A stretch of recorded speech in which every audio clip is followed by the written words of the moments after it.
Before the stadium lights, before the platinum records, before the roar of millions, Bob Seger was a runner, a kid chasing something invisible, something just ahead of him, something he could feel but never quite touch.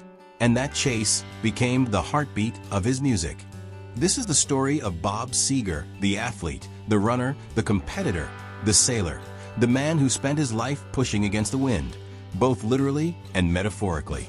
A story not about fame, but about the quiet fire inside him that shaped everything he ever wrote.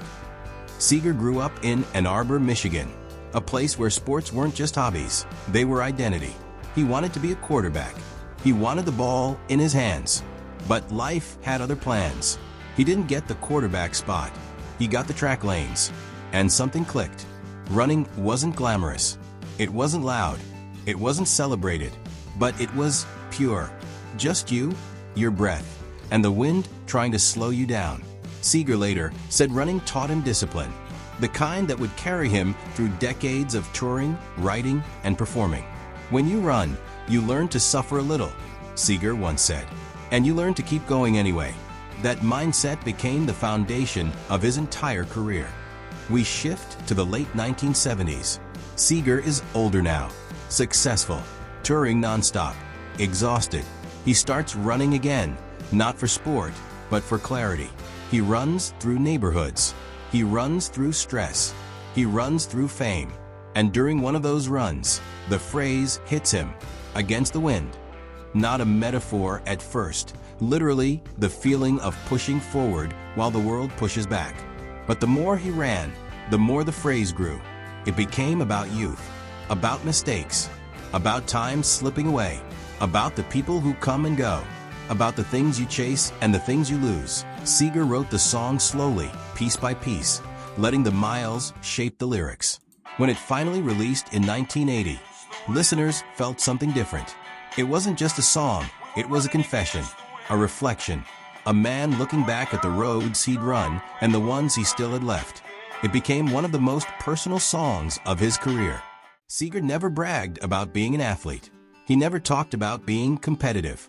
But people around him knew. He rehearsed harder than anyone. He pushed his band to be tighter, cleaner, sharper. He treated every show like a race, a finish line he had to cross with everything he had. Crew members said Seger would show up early, drenched in sweat, working through vocal warm-ups like a runner stretching before a meet. He didn't want to be good. He wanted to be prepared. That's the athlete in him. Now we shift to the early 2000s. Seger is older. He's calmer. He's looking for something new, something peaceful. He finds it on the water. Sailing becomes his escape, not a hobby, a passion. He learns the ropes. He studies wind patterns. He becomes obsessed with the strategy of it, the same way he once obsessed over running form.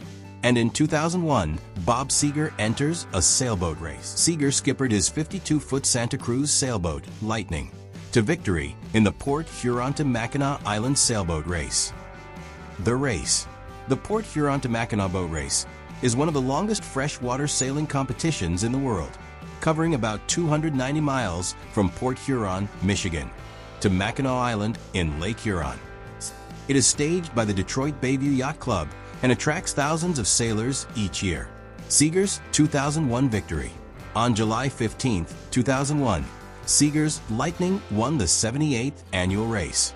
As skipper of a 10-person crew, he took turns steering like all other sailors, showing his commitment to the sport.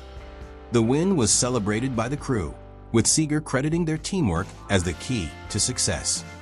In 2002, Seger and Lightning not only won their class again, but also beat all other boats in the competition. However, the race was marred by severe storms. Winds up to 70 miles per hour and torrential rains split one of the boat's sails and caused steering issues. Despite the danger, Seger and crew finished in 33 hours, 39 minutes, and 34 seconds, with Seger describing the conditions as like a blow dryer. Seger's Lightning was named after the loss of his previous sailboat, which was struck by lightning. His 2 consecutive wins in the Port Huron to Mackinac race remain a notable part of his personal history, blending his love for music with his passion for sailing. Rock star Bob Seger said this year's race to Mackinac was scary because of severe storms that forced at least 18 boats to drop out of the 333-mile contest from Chicago to Mackinac Island. Seger and the crew of his 52-foot sailboat, Lightning, finished the race, but winds up to 70 miles per hour and torrential rain split one of the boat's sails and tipped it hard to one side. It was like a blow-dryer blowing Lake Michigan, Seger told the Oakland Press for a story Tuesday. The cold water was hitting the lake and steam was rising, and the water was moving almost laterally in the wind. The 57-year-old singer said from his cabin in good heart, "We were okay, but it was scary. I was saying, do I want to do this anymore?" Lightning also lost steering at one point, but finished in 33 hours, 39 minutes, and 34 seconds. Last week, Seger skippered the boat to a victory in its division in the 78th annual Port Huron to Mackinac Island sailboat race. In the race to Mackinac, Roy Disney's 75-foot Paiuakit missed the storms and earned first-to-finish honors in 23 hours, 30 minutes, and 24 seconds. Nearly all the 296 boats that began the race Saturday had finished by Monday evening, the sponsoring Chicago Yacht Club said. Bob Seger spent his life running, sometimes on tracks, sometimes on stages, sometimes into the wind, sometimes with it, but always forward. And maybe that's the lesson. You don't have to outrun the wind. You just have to keep moving. Bob Seger isn't just a musician to Michigan. He's part of our DNA. His voice is stitched into our highways, our summers, our memories, our families. He's the sound of late-night drives down I-75, the glow of Detroit city lights, and the feeling of home you can't quite put into words. Michigan doesn't just love Bob Seger. Michigan is Bob Seger. And no matter how many years pass, no matter how the world changes, he'll always be one of us, a son of this state, a storyteller of our lives, and a legend who will forever echo across the Great Lakes. If you enjoyed this video and want more stories like this, real, heartfelt, Michigan-rooted stories, please like and subscribe to the channel. Thank you so much for watching.